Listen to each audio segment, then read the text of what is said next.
You know what? I'm back in Maine for the summer.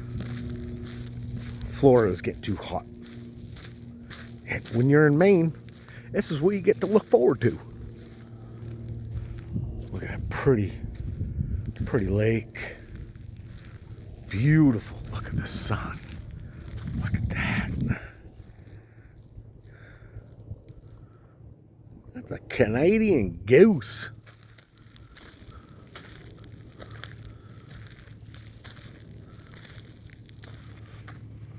Camp.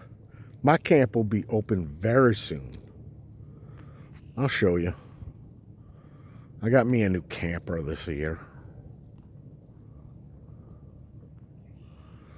But bye, Florida. Hello, campground in Maine.